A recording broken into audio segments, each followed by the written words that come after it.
All right, guys, so this is the not so fun part about being a shop owner or even working in a shop if you're a technician. So this car here, put a fuel system in a few months ago. So the problem is when it first came in, this fuel system was butchered up. We replaced a bunch of parts. We did AN line conversions inside the tank. We did a module on the passenger side, and then at the time the customer didn't want to put a fuel pump in, an upgraded fuel pump. Then shortly thereafter the fuel pump went bad, probably a month or two later, and then we had to bring the car back. We fixed it, we put a upgraded fuel pump in, and then the car left for a few months. Well, the vehicle had to come back. I went down to Tampa to go tow it. I trailered it back to the shop. Obviously I touched everything in the fuel system, so as a shop owner I stand behind my work, and if it was something that we did, it's covered. It's just what you do, right? So the problem now is that the vehicle was driving and then it shut off, and it shut off at between half a tank and a little bit under 2/3 of a tank. And so these cars, they have 2 level cylinders on the passenger side, driver's side, one each, and then there's 5 zones that these cars pull through to look for the parameters that tell you how much fuel is in each side, in each tank. The passenger side tank always empties first. I'm going to put a video that's going to show kind of how everything works, right? And what we found with this car. So it actually turned out to not be anything we did. When we took the car apart, we were obviously pretty thorough with trying to figure out what happened. So we paid attention to everything that came apart, the fuel system, the fuel lines, the crossover tube. If anything, the AN lines were damaged on the inside, if they're kinked, whatever. Didn't find anything, so it was pretty baffling. So I thought initially maybe the internal regulator on the passenger module messed up or something. We didn't have a data log on the car to see where it was sitting at fuel pressure wise before. So this is kind of what we found.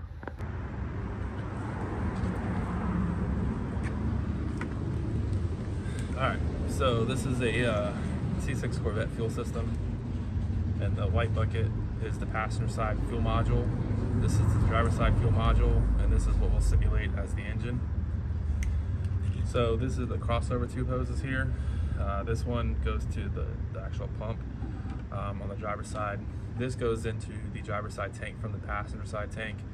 That goes into the driver's side tank here, and the passenger side tank always gets emptied out first. Driver's side tank is what gets emptied last. So in a good working system, the passenger side is supposed to go down first, the driver's side goes in last, and that's where fuel gauge goes into its readings. You also have 5 different zones for the fuel level gauge, so things have to be working right, otherwise that's why you get codes. So I'm going to go ahead and do a demonstration here. Apply power and ground to the connector.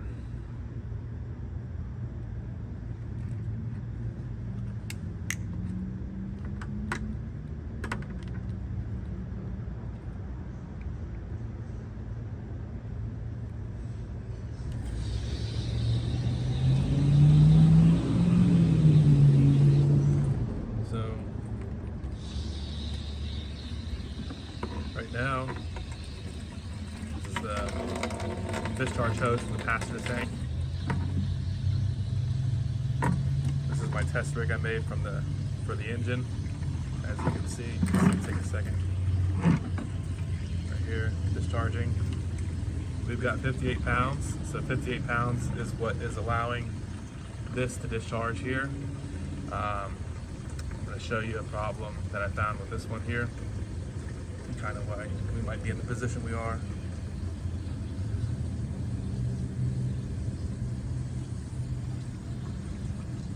So that's truly probably 58 pounds right there. There's nothing coming out. We were sitting around 59, 60 there. It's always going to fluctuate while you're driving. Currently coming out of here, and as you see, there's a mountain of fluid coming over here.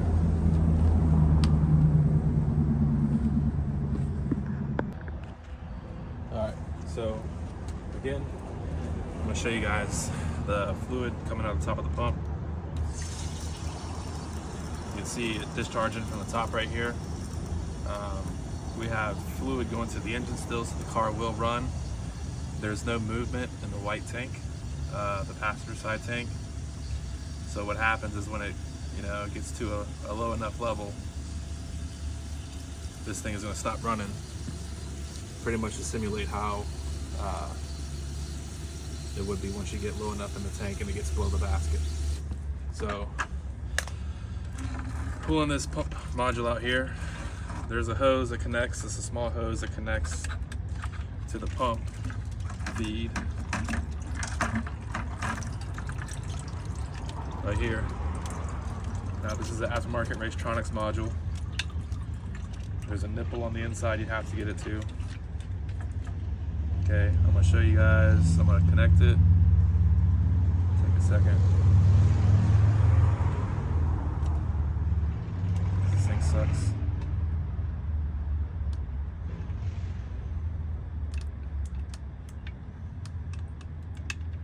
Alright, it's on there for the time being. Now, like I said, we're sitting around 58 pounds on this gauge. I haven't changed nothing with the ball valve. I'm gonna go ahead and apply power. I haven't stopped the video so you can see right away. Now it's transferring from the passenger side tank, and it's supposed to be refilling the black bucket, which is the driver's side tank. So as the driver's side tank gets low enough, it'll go from there. So right now with just that black hose being affixed back in place, sucks to do with one person. Just bear with me.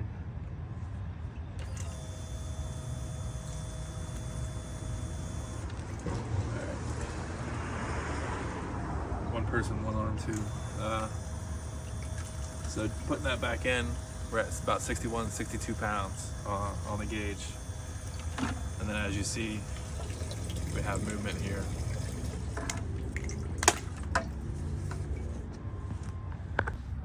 So the problem that the car faced is that some point during a drive, whenever, that hose from the Racetronics module popped off of the pump and caused it to start not siphoning from the passenger side tank. So I'm gonna have to open that module, see what I can do to fix it, and then we'll have to reassemble it. Before I reassemble it, I'll check the fuel gauges and everything in the car, make sure it's all good, but there you go.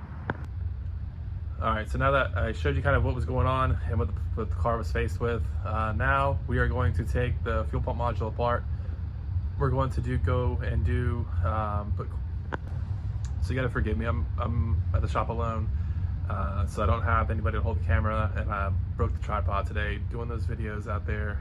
So with that being said, with what you saw in the video prior to this, we are going to take the fuel pump module apart. We're going to put the 1/8" hose that goes onto the fuel pump. We're going to put that on with clamps. Probably we can't get a worm clamp that is that small, so I'm going to get some kind of banding that I can band the hose on both sides so it won't pop off again. Then we're going to put the car back together, and we're going to test the fuel level senders as we always do, in the fuel tanks full of fuel outside of the car. We're going to do it, with them empty. Then we're going to, and this is all with ribbon or a piece of twine.